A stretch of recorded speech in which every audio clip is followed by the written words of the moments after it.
निस्फ सदी का किस्सा 2-4 बरस की बात नहीं। पीपल्स पार्टी जुल्फिकार भुट्टो से जरदारी भुट्टो तक रोटी कपड़ा मकान का नारा देने वाली जमात आज अपनी सियासी बका की जंग क्यों लड़ रही है?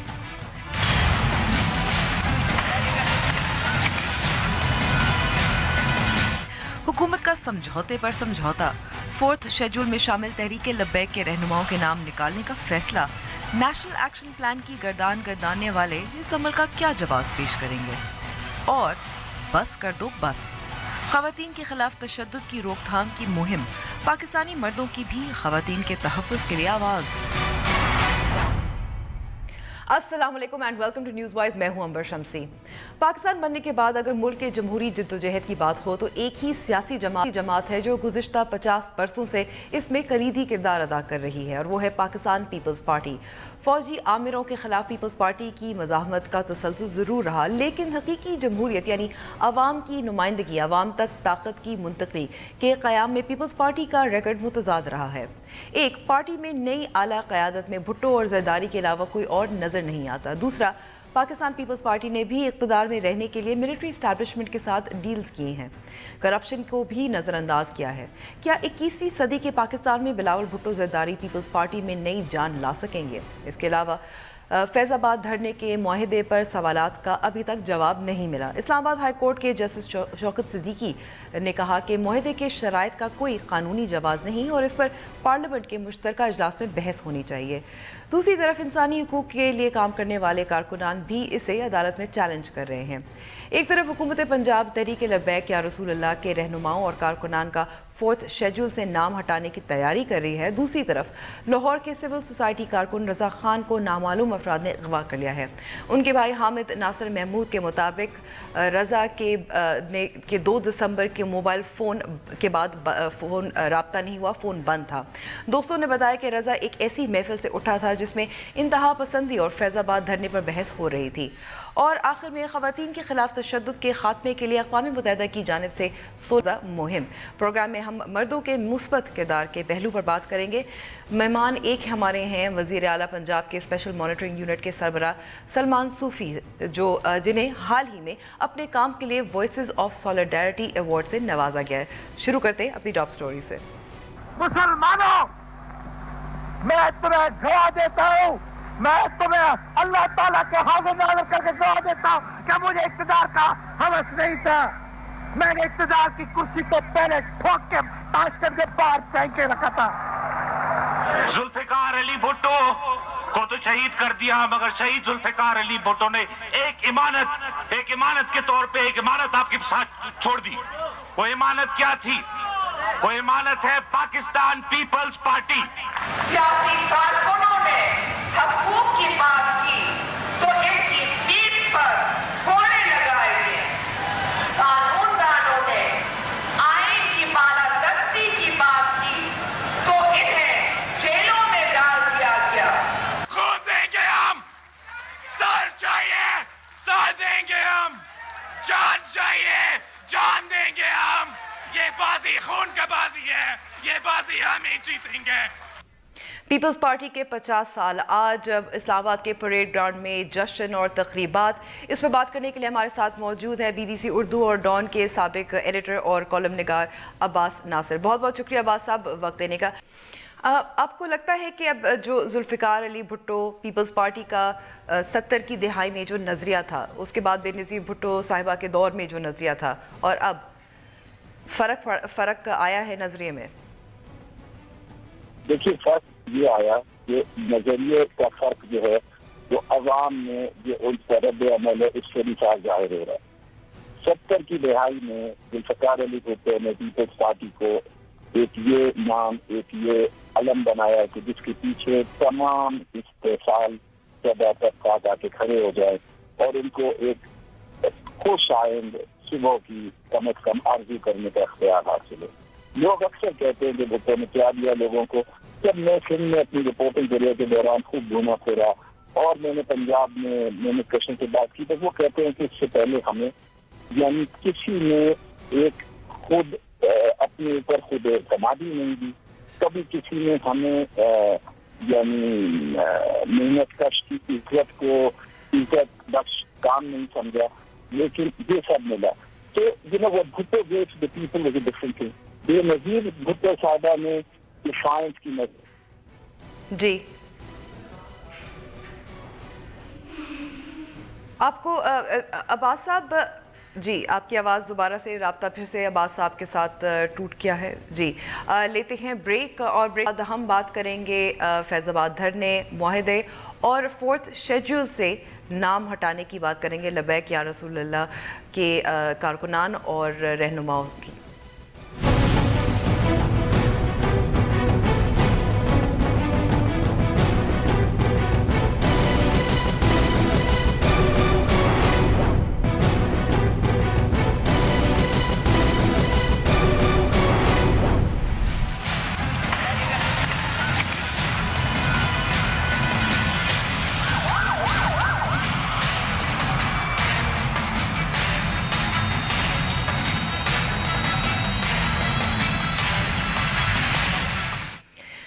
حکومت پنجاب نے تحریک لبیک یا رسول اللہ کے کارکنان اور رہنماؤں کے نام 4th شیڈول سے، ان کی جو فہرست ہوتی ہے 4th شیڈول کی، اس کے نام ہٹانے کی تیاری کر رہے ہیں. اس بات کرنے کے لیے ہمارے ساتھ موجود ہے سماجی کارکن، انسانی حقوق کے لیے جو کام کرتے ہیں، جبران ناصر. بہت بہت شکریہ جبران وقت دینے کا.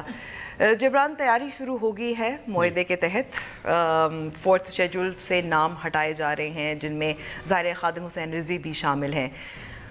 یہ کتنا خطرناک رجحان ہے؟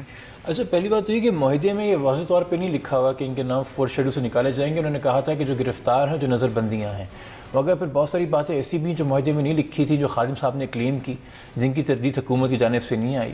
تو at the end of the day اگر میں بگر اور ڈیپر انڈرسٹینڈنگ دیکھوں تو 4th شیڈول سے نام نکالنا ان کا جو کاز ہے ختم نبوت کا، جس کے لیے وہ دعوے دار بنتے ہیں، یا تحفظ ختم نبوت کا یا ناموس رسالت کا، وہ پیچھے چلا جاتا ہے. اور ان لیڈران کے تحریک لبیک کے سیلف انٹرسٹ عیاں ہو جاتے ہیں کہ ہمیں ذاتی طور پہ جو بندشیں قانون کی، ہمیں اس سے آزاد کرو. اور شاید یہی لگ رہا ہے، شاید یہی وجہ تھی کہ بعد میں اشرف جلالی اور خادم رضوی آپس میں لڑ بھی پڑے، بجائے اس کے کہتے ہیں کہ بھائی تمہارا دھرنا بھی ختم نبوت کے لیے، ہمارا دھرنا بھی ختم نبوت کے لیے. جو دھرنا ہے وہ اچھا دھرنا ہے، چونکہ بڑے کاز کے لیے. وہ اقتدار کی جنگ ثابت ہو گئی. ہمارے ہاں انفارچونیٹلی یہ ہو بھی جائے اگر، تو یہ آئی تھنک ایک ٹیکنیکل گراؤنڈ پہ ان کو لیجیٹیمیسی دینا ہے، بیکاز 4th شیڈول شروع سے ہی ایک سٹاپ کیپ ارینجمنٹ کے طور پہ استعمال ہوا ہے. اس پہ کتنا عمل درآمد ویسے بھی ہوتا ہے؟ میں اس کی مثال یہ دیتا ہوں کہ سال پہلے میں اور آپ یہی اسی طرح پروگرام میں بیٹھے ہوئے تھے اور بات کر رہے تھے کہ جھنگ سے PA 78 سے مسرور جھنگوی جو کہ 4th شیڈول میں ہے نہ، وہ الیکشن لڑے، وہ جیت بھی گئے. اور اب جا کے مہینہ پہلے حکومت پنجاب نے 17 کے قریب FIRs یا کتنی کوئی آس پاس لگ بھگ نمبر ہے، خارج کر کے ان کو کہا کہ آپ اپیل کر کے اپنا نام 4th شیڈول سے ہٹوا دیں. تو مسرور جھنگوی صاحب کا نام انہوں نے 4th شیڈول سے اس وجہ سے ہٹوایا.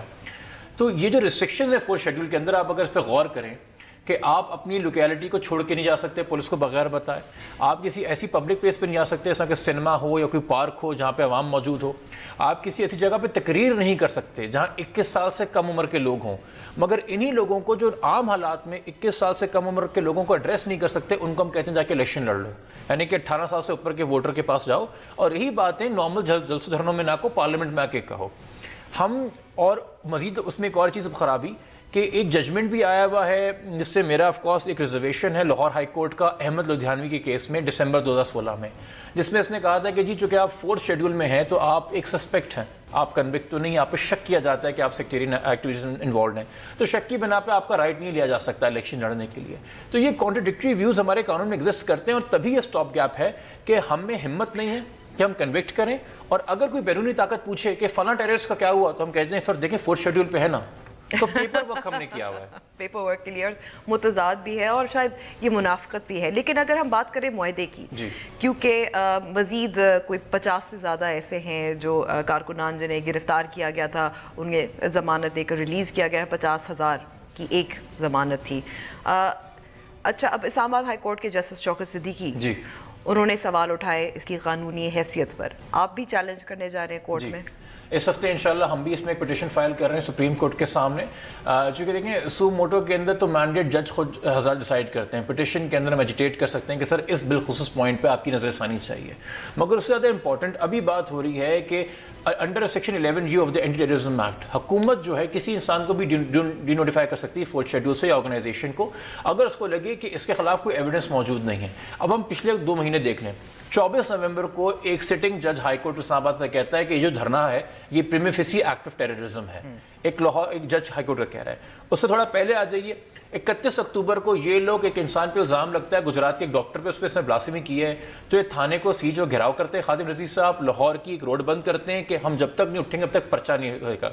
उससे आप आ जाए धरने के अंदर सुप्रीम कोर्ट के आला अदलिया को गालियां निकाली जाती हैं।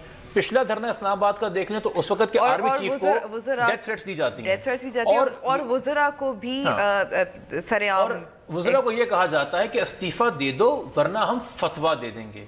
यानी कि हुकूमत कंसीड कर रही है कि इनके पास एक्स्ट्रा जुडिशल वायलेंस का मैंडेट है, ये फतवा दे सकते और हम कुछ नहीं कर सकते। तो जो इंसान सेक्टेरियनिज्म की बुनियाद पे इनके जलसों के अंदर बाकी फके के लोगों को काफिर भी कहा जाता है, मुर्तद गुमराह भी कहा जाता है। सेक्टेरियनिज्म है, थ्रेट ऑफ वायलेंस है, शहर बंद करना है, एक जज कह रहा है प्रीमी फेसी एक्ट ऑफ टेररिज्म है, ये सब कुछ पिछले 1.5 साल के अरसे में है। क्या जवाब है जो हुकूमत कहती है कि जी हमें नहीं लग रहा कि आप थ्रेट टू द स्टेट है, हम आपको फोर्थ शेड्यूल से निकाल रहे हैं। नेशनल एक्शन प्लान वाकई मेरे ख्याल में उस रोज खत्म, वो तो पहले दिन ही नैप था ना, वो नैप ही कर रहे हैं, वो नैप ही कर रहा था, लेकिन उसको कह सकते हैं कि उसकी वाकई क्या कहते हैं तदफीन हो गई थी। लेकिन एक और जिसकी तरफ मैं आपकी तवज्जो दिलाना चाहती हूँ कि इसी मामले पर एक समाजी कारकुन, एक और civil right activist, civil society activist Raza, जिनका ताल्लुक लाहौर से है, इसी मामले पर बहस हो रही थी, फेसबुक पोस्ट भी थे, और अब ये दावा किया जा रहा है उनके ख़ानदान वालों की तरफ से कि उन्हें अगवा किया है, वो मिसिंग पर्सन बन चुके हैं। 2 दिसंबर को जो है शाम 8 बजे से वो गायब हैं। उनके घर पे वो अकेले रहते थे, तो ये पता नहीं किसने उनको अगवा किया। और उसी दिन शाम को जो उनकी आखिरी पोस्ट थी और जो आखिरी इवेंट कर रहे थे वो इसी धरने के हवाले से था, सब लोग डिस्कस कर रहे थे। अब मुझे नहीं पता कि इसके पीछे कौन अनासर है और कौन सा गिरोह है, मगर यही बात है कि दिन दहाड़े पाकिस्तान के अंदर कोई भी किसी को भी अगवा कर सकता है, किसी भी शहर मोहल्ले से। पहले हमें लगता था कि दूसरी दुनिया की बात है, दूसरी दुनिया से मुराद है उस सूबे को जिसको हम मेन स्ट्रीम में कंसिडर नहीं करते, बलूचिस्तान, कि चलो जो हो रहा है मशके में हो रहा है, तुर्बत में हो रहा है, फला जगह पे हो रहा है। अब मेरे ख्याल में इसलिए भी हमारा रिएक्शन आता है जो कि हमारे गली मोहल्लों में हो रहा है, और ये माजरत के साथ हमें कहना पड़ेगा कि we are more united and fair. जब हमें लगे ना कि हमारे इतराफ में हो रहा है, यानी कि मेरे और आपके साथ हो सकता है, तब हम अपनी नींद और गफलत से जागते हैं। हो तो ये बहुत टाइम से रहा, और मैं ये बात तब भी कर रहा था जब मिसिंग ब्लॉगर का केस हुआ था, और मैं अब भी करूंगा कि अनटिल एंड अनलेस हम इस चीज़ से हटके कि और मैं यहाँ पे चूँकि हम फोर्थ शेड्यूल की बात कर रहे थे, कल को अगर कोई तहरीक लब्बैक का भी कारकुन गायब हो जाता है, मैं उस पर भी मुजाहरा करूंगा, क्योंकि वो भी सिटीजन ऑफ पाकिस्तान है और उसका भी राइट है, वो खादिम रज़ी साहब क्यों ना हो। फेयर ट्रायल राइट हर एक का है जो उनको मिलना चाहिए। और मसला होता है ना ड्यू प्रोसेस का, ड्यू प्रोसेस का देखिए वही बात है ना कि हम इतने खौफज़दा हैं, क्योंकि ड्यू प्रोसेस में बहुत सारी चीज़ें आती हैं, प्रोसिक्यूशन आ जाती है, विटनेस प्रोटेक्शन आ जाता है, जज का अपना आ जाता है। मैं पर्सनली गवाह हूँ ऐसे केसेस में जहां मैंने टेररिज्म के केसेस परसू किए, जहां मुझे जज बेंच पे बैठ के कह रहा है बाकी की कचेरी की तरफ इशारा करके कि मुझे यहाँ सर्वाइव करना है, आप मुझे क्यों इस पोजीशन में डाल रहे हैं। तो जहां हमारे ऐसे हालात हों, मैं एक लोअर कोर्ट के जज से भी क्या एक्सपेक्ट करूंगा, और जहां हमारे मिनिस्टर्स जाके इनके साथ एग्रीमेंट साइन करें और मुआहदे पे आर्मी चीफ का शुक्रिया अदा करें, तो आपके ख्याल में कल अगर मैं कोई एफआईआर रजिस्टर कराता हूँ हेट स्पीच या किसी और चीज़ के लिए तहरीक लब्बैक के खिलाफ, तो किसी सिविल जज में इतनी हिम्मत होगी कि वो उसके ऊपर एक्शन ले, नोइंग कि किस हुकूमत ने घुटने टेके हैं। लेकिन इतनी बात तो है कि अगर हाई कोर्ट और सुप्रीम कोर्ट के जज साहिबान आवाज़ उठा रहे हैं, सवाल पूछ रहे हैं, तो ये तो उम्मीद की किरण है। देखिए माजरत के साथ बहुत सारे सुओ मोटो ऐसे भी हैं जो बहुत अर्जेंसी में लिए गए थे, उन पर आज तक हियरिंग नहीं हुई। मैं आपको एग्जांपल दे देता हूँ, इसी इस्लामाबाद के अंदर एक केस हुआ था, एक टीवी चैनल की शूट के दौरान एक स्टेज गिर गया था, उसमें सैकड़ों अफराद जख्मी हुए थे। सुप्रीम कोर्ट ने 12 मई को सुओ मोटो लिया था, आज तक उस सुओ मोटो की हियरिंग नहीं हो सकी। तो फिर मैंने आपसे भी बात की ना कि प्रोगेटिव है, वो जजेस बेहतर जानते हैं कि किस मैटर को कितना एजिटेट करना है, कितना परसू करना है, मुल्क के हालात से वो भी वाकिफ़ हैं, कब किस तरह चलना है। हम इसलिए कोर्ट में जाना चाहते हैं ताकि हम उन सवालों की तरफ निशानदेही कर सकें जो हमें लग रहा है कि शायद अटॉर्नी जनरल साहब या कोई और नहीं करेगा, चूँकि सब चाहते हैं कि इस पे पर्दा डाल दी जाए। वो जो एक मशहूर हमारे सियासतदान कहते हैं कि मट्टी पाओ जी।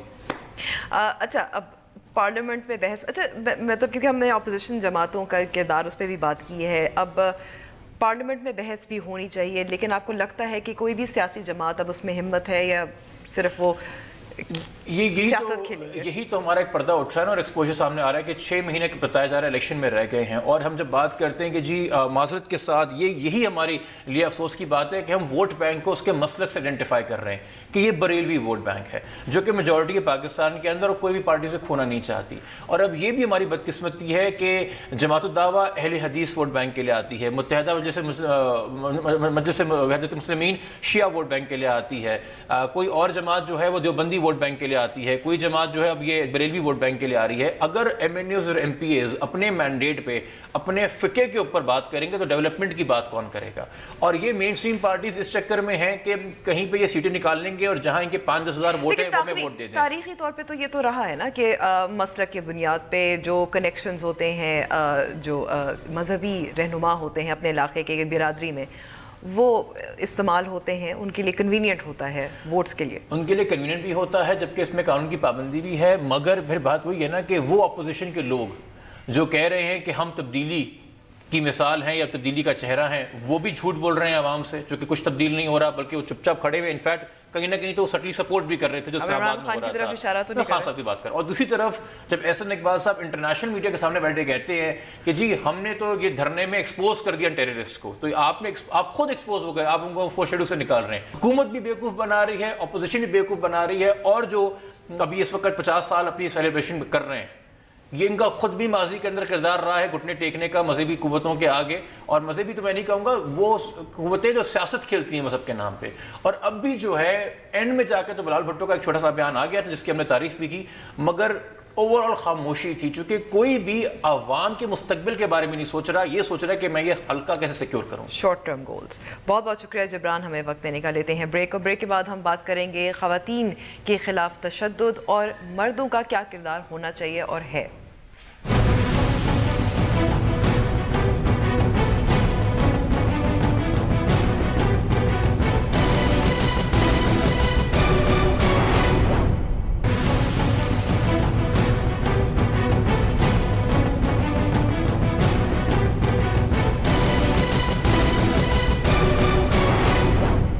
एक बार फिर खुशामदीद।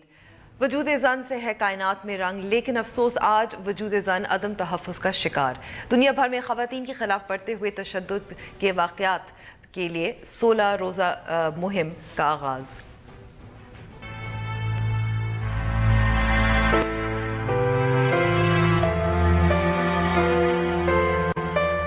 पाकिस्तानी माशरे में ख़वातीन की जिंदगी आसान नहीं। आए रोज ख़वातीन के साथ पेश आने वाले जिनसी ज़्यादती, घरेलू तशद्दुद, तेज़ाब के हमले और गैरत के नाम पर कत्ल जैसे वाक़यात ने पाकिस्तान को ख़वातीन के लिए दुनिया का चौथा खतरनाक मुल्क बना दिया है।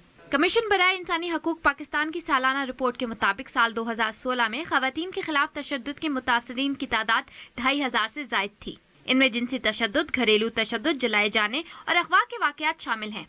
औरत फाउंडेशन के मुताबिक पाकिस्तान में हर साल 1000 के करीब ख़वातीन को गैरत के नाम पर कत्ल की भींट चढ़ा दिया जाता है। इससे बड़ा अलमिया क्या होगा कि आज दहशतगर्दी को पाकिस्तान का सबसे बड़ा मसला करार दिया जाता है, लेकिन गुज़श्ता साल 956 अफराद दहशतगर्दी के, जबकि 1000 से ज़ायद ख़वातीन गैरत के नाम पर कत्ल का शिकार हुई।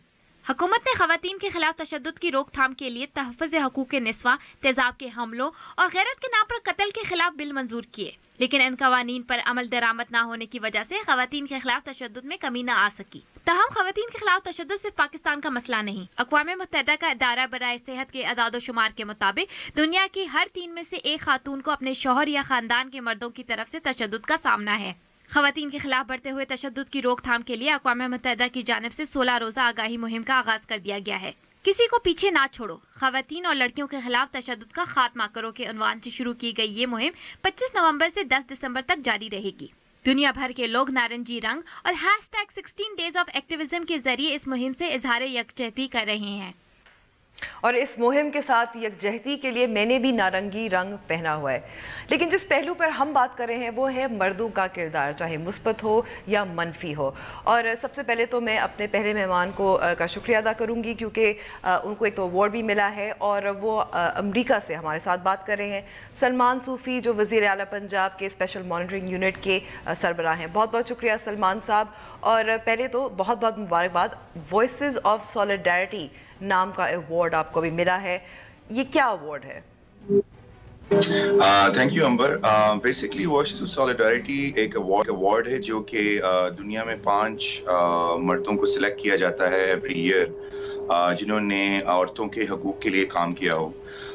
تو یہ ایک وائٹل وائسز ایک آرگنائزیشن ہے جو کہ ہلری کلنٹن کی چیئرمین میں کام کرتی ہے, اور وہ آئیڈینٹیفائی کرتے ہیں ہر سال کی کس ملک نے سب سے زیادہ اس میں کنٹریبیوشن کیا ہے. تو الحمدللہ پاکستان, جس کا انفارچونیٹلی نام عورتوں کے حقوق کے حساب سے بہت غلط طریقے سے لیا جاتا رہا ہے, چیف منسٹر پنجاب کی انٹرونشنز اور یہ تمام پروجیکٹس کی وجہ سے الحمدللہ we got this award this year. اور یہ وائس آف سالیڈیرٹی اس میں مجھے اور ڈیوڈ شویمر, رونن فیرو, جنہوں نے بھی ایک انویسٹیگیٹو رپورٹ کی تھی اس پہ جو کیمپین چلی ہے ہالی ووڈ میں ہاروی وائنسٹین کے خلاف, اور اس کے علاوہ ہلٹن کے سی ای او اور وائس پریزیڈنٹ جو بائیڈن اور یو این کے سیکرٹری جنرل, ان کو بھی نامینیٹ کیا گیا تھا. تو ہمیں یہ ایوارڈ جو ہے وہ کل ایک تقریب میں دیا گیا. سو ایوارڈ یہ صرف آپ کے لیے نہیں ہے یا پنجاب کے لیے نہیں ہے, باقی پاکستانی مردوں کے لیے ہے, جو آپ جیسے مردوں کے لیے جو خواتین کے خلاف تشدد میں کام کر رہے ہیں. میرے ساتھ ایک اور سماجی کارکن بھی موجود ہے, حسیب خواجہ, جو کوآرڈینیٹر ہیں پاکستانی مین اگینسٹ ریپ, ایک مہم چلا رہے ہیں. حسیب, آپ کا بھی بہت بہت شکریہ. حسیب, اپنی مہم کے بارے میں بتا سکتے ہیں, پاکستانی مین اگینسٹ ریپ یعنی کہ ریپ کے خلاف جو مرد آواز اٹھا رہے ہیں, کس طرح سے اس کی آپ تشریح کر رہے ہیں اور کس طرح سے تشہیر کر رہے ہیں؟ اصل میں بہت سارے وومن الائنسز کے ساتھ پہلے ہی خواتین کے تشدد کے خلاف کیمپینز کا حصہ رہا, مگر اس دفعہ جب وہ شہیب منصور کی جب سے مووی ریلیز ہوئی, اس میں جس طریقے سے عورت کی سفرنگز اور اس کی فیملی کی سفرنگز دکھائی دی, جو کاس کو انہوں نے ہائی لائٹ کیا, اس سے مجھے یہ احساس ہوا کہ ہم مردوں کی وجہ سے یہ سارے مسائل ہیں. ہم مردوں کو یہ کھڑا ہونا پڑے گا اور ان مردوں سے اپنے آپ کو علیحدہ کرنا ہوگا ریپسٹ جو ہیں یا تشدد کرتے ہیں, اور عورتوں کی اظہار یکجہتی کے لیے مردوں کی طرف سے آواز یونائٹڈ آنی چاہیے. تو میں نے فیس بک پہ, ٹویٹر پہ ایک کال دی مووی دیکھنے کے بعد. تو اس کے بعد پریس کلب میں باہر ہم نے ایک سولیڈیرٹی کی کیمپین لانچ کر کے وہاں سے پورے میڈیا کے ذریعے پورے ملک کو کال دی. تو ود ان 2 ویکس 40 سٹیز میں ہمارے چیپٹرز بن چکے ہیں. ہر صوبے میں ہمارا اب اس وقت چیپٹر ہے, اور یہ ساری والنٹیرلی بیسس پہ ہے. جی, کوئی فنڈنگ نہیں ہے, اور عام عوام جو سی ہے ان سے ہے, کوئی ایلیٹ طبقہ نہیں ہے, نہ یہ اسپانسرڈ ہے. تو ابھی چل رہا ہے. تو رد عمل بہت اچھا رہا. اچھا, آپ حیران ہوئے تھے کہ اس طرح کا رسپانس آیا یا نہیں؟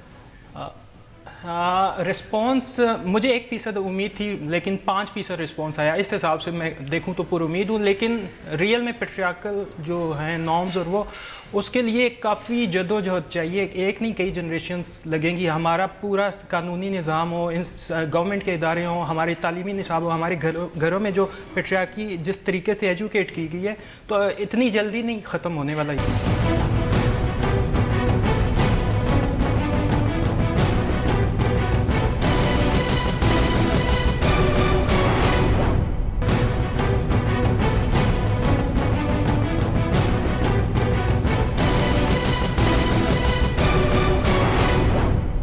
سلمان صاحب, آپ سے جو میں سوال کرنا چاہوں گی, کیونکہ آپ کا جو ایک جو بہت بڑا منصوبہ اور کافی حد تک کامیاب منصوبہ ہے, وہ ہے وائلنس اگینسٹ ویمن سینٹر, مرکز جو آپ نے قائم کیا ملتان میں.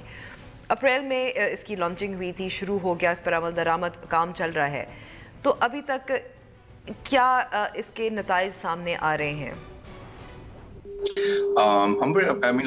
میں بہت I'm very happy to report کہ ایک مہینے کے اندر basically it's a catch-22. ایک مہینے کے اندر 1000 سے زیادہ کیسز ملتان کی صرف ڈسٹرکٹ میں ہمارے پاس آئے ہیں, اور اس 1000 کیسز میں سے اراؤنڈ 987 ہم نے ریزالو کیے اس سینٹر کے اندر. تو یہ ایک اچھی خبر بھی ہے اور ایک بری خبر بھی ہے, کہ کیونکہ صرف ایک چھوٹے سے شہر سے اگر اتنا بڑا ہمیں جو کیسز کا لوڈ آیا ہے, تو جسٹ امیجن کہ جب چیف منسٹر کی انسٹرکشن ہے کہ ہم نے ان سینٹرز کو تمام 36 ضلعوں میں لے کے جانا ہے, اور نیکسٹ 3 جو ہیں وہ ہم بائی مارچ آپریشنلائز کر رہے ہیں, راولپنڈی کے اندر, فیصل آباد کے اندر, گجرانوالہ کے اندر. تو ہم ایکسپیکٹ کر رہے ہیں کہ یہ اتنا ایک اس میں میسو رسپانس آئے گا کہ we will have to mobilize all our resources, اور جس کے لیے ہم نے ایک اتھارٹی بھی بنا دی ہے, women protection authority. Chief minister Punjab اس کے خود چیئرمین ہیں, تاکہ because he is taking this issue very seriously. تو 1000 کیسز میں سے جو 987 کیسز اس سینٹر کی وجہ سے ریزالو ہوئے ہیں. اور میں یہ بتاتا چلوں کہ اگر یہ سینٹر نہ ہوتا, you were there at the inauguration, اگر یہ سینٹر نہ ہوتا تو یہ 1000 کیسز جو تھے یہ کبھی سامنے ہی نہ آتے, کیونکہ اس سینٹر میں تمام جو ہیں وہ عورتیں موجود ہیں جو کہ ان کیسز کو ڈیل کر رہی ہوتی ہیں. تو وہاں پہ جو ایک لوور طبقہ ہے آپ کا کہ جن کے پاس کوئی وسائل بھی نہیں ہے, آئی ہیو پرسنلی وٹنسڈ کہ ان کے باپ ان کو لے کے آ رہے ہیں, ان کے بھائی ان کو لے کے آ رہے ہیں, اور کئی خود چل کے آتی ہیں, اور ان کا صرف کمفرٹ زون یہی ہوتا ہے کہ یہاں پہ ہمیں سیکیورٹی مل رہی ہے, یہاں پہ صرف عورتیں ہیں جن سے ہم نے بات کرنی ہے, اور پولیس, پروسیکیوشن, میڈیکو لیگل, ہر چیز ہمیں ایک ہی جگہ پہ پرووائڈ کی جا رہی ہے. تو یہ ایک اچھی خبر بھی ہے اور ایک طرح کی بری بھی ہے کہ یہ ایک صرف ٹپ آف آئس برگ ہے. تو جب یہ اگر پورے پاکستان میں, بلکہ کل جب ہمارا ایوارڈ سیریمنی بھی تھی تو اس میں نے چیف منسٹر کی طرف سے ایک میسج بھی دے دیا ہے, وہاں پہ مختلف کنٹریز کے لوگ بھی تھے کہ we will be very happy to export this model, کہ سندھ میں بھی آئے, کے پی میں بھی آئے, بلوچستان میں بھی آئے, بلکہ انڈیا, بنگلہ دیش. تو جسٹ امیجن کہ اگر یہ سینٹرز ہر جگہ پہ موجود ہوں تو یہ کتنا رپورٹنگ اس کی بڑھ جائے گی, اور کتنا اس کو لوگوں کو, جو ہماری عورتیں جن کے ساتھ تشدد ہوتا ہے, ان کو فائدہ ہوگا.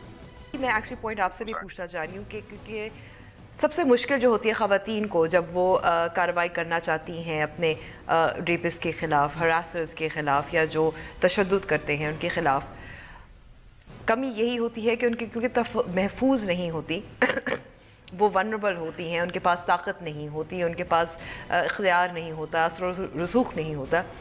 تو ریاست ان کو محفوظ کیسے کر سکتی ہے جب وہ اس عمل سے گزر رہی ہوں؟ اصل میں قوانین تو بنا دیے جاتے ہیں لیکن امپلیمنٹیشن ایشو ہے. اوپر سے جو ہمارے ریاستی ادارے یا اس سے جڑے ہوئے جتنے قانون کے رکھوالے ہیں ان کی بھی نرچرنگ کی ضرورت ہے. لائک اگر اب میں ریپ وکٹمس کی بات کروں, کنوکشن ریٹ 0.1% سمجھیے, 1% بھی نہیں ہے. کیوں؟ جب وہ عورت جاتی ہے, پولیس جو FIR کٹتا ہے اس میں وہ پہلے ہی کہہ رہا ہوتا ہے تم ذمہ دار ہو, تمہاری وجہ سے ہوا ہے, وہ عورت ہی کو مجرم قرار دے رہا ہوتا ہے آلریڈی. اوپر سے اتنا پریشر سوسائٹی کا, انفلوئنشل لوگوں کا ہوتا ہے جس کی وجہ سے قانون پہ عمل درآمد نہیں ہو سکتا.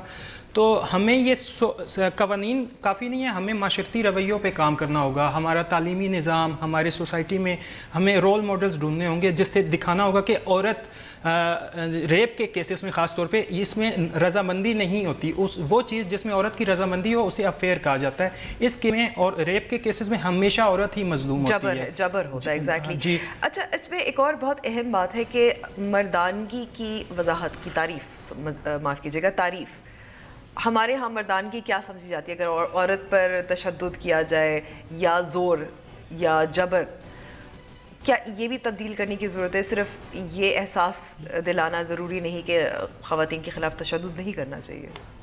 اصل میں یہ الفاظ نہ دہراؤں گا, نہ یہ مردانگی کی ڈیفینیشن ہے, یہ بلکہ بزدلی ہے. جو پاور ہوتی ہے نا, پاور کے کنسیپٹ کو وائلیٹ کیا جاتا ہے. آدمی یا مرد اپنی اجارہ داری جماتا ہے. مردانگی یہ نہیں ہے, یہ ہمارے اصل میں سوسائٹی کا پرابلم ہے. ہر مرد بھی خود ذمہ دار نہیں ہے. وہ جس ماحول میں بڑا, اس کی ماں بھی تربیت اسی طرح کی کر رہی ہوتی ہے, مرد بنو, غیرت کو ہم نے صرف عورت کے کردار نہیں, صرف جسم سے جوڑ دیا ہے. جب تک یہ ڈیفینیشن ڈی لنک نہیں کی جائے گی, بہت ساری چیزیں ان لرن نہیں کی جائے گی, یہ ایشوز کبھی نہیں ختم ہوں گے. ہر سال HRCP کی رپورٹ کے مطابق غیرت کے نام پہ 1000 کے قریب رپورٹڈ کیسز ہیں, وہ مارے جاتے ہیں. مگر ریپ کی اگر اسپیشل بات کریں, ہر 2 گھنٹے بعد ایک عورت کا ریپ ہو رہا ہے, اور یہ صرف 10% رپورٹڈ کیسز ہے. اگر ہم پورے اسٹیٹسٹکس کو ایک معتاد اندازے کے مطابق گنیں تو ہر 20 منٹ کے بعد ایک عورت ریپ ہو رہی ہے. اور یہ الزام آج کل کیمپین چلی ہوئی ہے ہم جیسے لوگوں کے خلاف کہ ویسٹرن ایجنڈا ہے وغیرہ وغیرہ. یہ ویسٹرن ایجنڈا نہیں ہے, یہ ہمارے سماج کا ایشو ہے. اس پہ ہم بولیں گے تو یہ اوور کم ہوگا. یہ کارپیٹ کے نیچے ہم چھپاتے رہیں, اس طرح مسائل حل نہیں ہوں گے. اور جو لوگ یہ کر رہے ہیں وہ ملک کا نام بدنام کر رہے ہیں. ہم کیا تلقین کر رہے ہیں ریپ کرنے کی؟ ہم تو اس کے خلاف کھڑے ہو رہے ہیں. ہم بلیم کر رہے ہیں ریپسٹ کو, وکٹم کو نہیں کر رہے. تو یہ اپنے عملی مظاہرہ, اور مردوں کو آگے آنا ہوگا. یہ عورتوں کا ایشو میں بالکل نہیں سمجھتا, یہ ایک سماج کا ایشو ہے. مردوں کی انوالومنٹ سے ہی حل ہو پائے گا. ادروائز اگر خواتین صرف خواتین کے الائنسز بنا کے خواتین ہی کو ان کے رائٹس بتاتی رہیں تو کیا فائدہ؟ مردوں سے ہی وہ لینے اور مردوں کو باہر رکھا ہوا ہے. تو جتنے وومن رائٹس الائنسز ہیں پاکستان کے اندر, اور جتنے مردوں اور خواتین کو ساتھ ساتھ اس پر کام کرنا چاہیے, اور آگاہی دونوں جنس میں. ایک اور سوال جو میں کرنا چاہوں گی یہاں کہ ہم بہت بات کرتے ہیں کہ آگاہی, مائنڈ سیٹ, رویہ بدلنا پڑے گا. بہت مشکل ہے, دیر لگتی ہے, پر ناممکن نہیں ہے. لیکن میرا جو اگر مجھ سے پوچھے, میں 3 سے 4 جنریشنز کے بعد دیکھ رہا ہوں وہ چینج جو آئیڈیل چینج ہے. یہ نسلیں ہماری عمروں میں نہیں ہوگا, اتنا بھی میں نہیں وہ خوش فہم, لیکن ایک ابتدا ہے. آپ پر امید ہے. لیکن سلمان صاحب, یہ رویے جو جس کی حسیب بات کر رہے تھے، رویے بدلنے میں وقت تو لگتا ہے، تو سب سے زیادہ مشکل کام تو یہی ہے نا؟ سب سے زیادہ مشکل کام میرے نزدیک جو ہے، دیکھیں یہ آرگیومنٹ جو ہے it's a very old argument, اس پہ ہم بہت دفعہ بات ہو چکی ہے، ہمارے سے پہلے بھی ہو چکی ہے، سول رائٹ ایکٹیوسٹ بھی بہت بات کر چکے ہیں کہ مردوں کا رویہ یا عورتوں کا رویہ۔ میرے خیال میں جو میرا جتنا ایکسپیرینس رہا ہے اس پروجیکٹ کے اندر، وہ سب سے زیادہ رویہ ہے کہ عورت کو خود سمجھانا کہ وہ وکٹم ہے۔ بہت بہت شکریہ حسیم خواجہ اور سلمان صوفی وقت دینے کا، اس بہت اہم موضوع پر بات کرنے کا۔ نیوز وائز کا وقت اب ختم ہوا ہے، امید کرتی ہوں پروگرام آپ کو پسند آئے گا۔ ہم سے رابطہ کرنا چاہیں تو ہمارا فیس بک پیج اور ٹویٹر ہینڈل حاضر ہے۔ مجھے اب اجازت دیجیے، خدا حافظ۔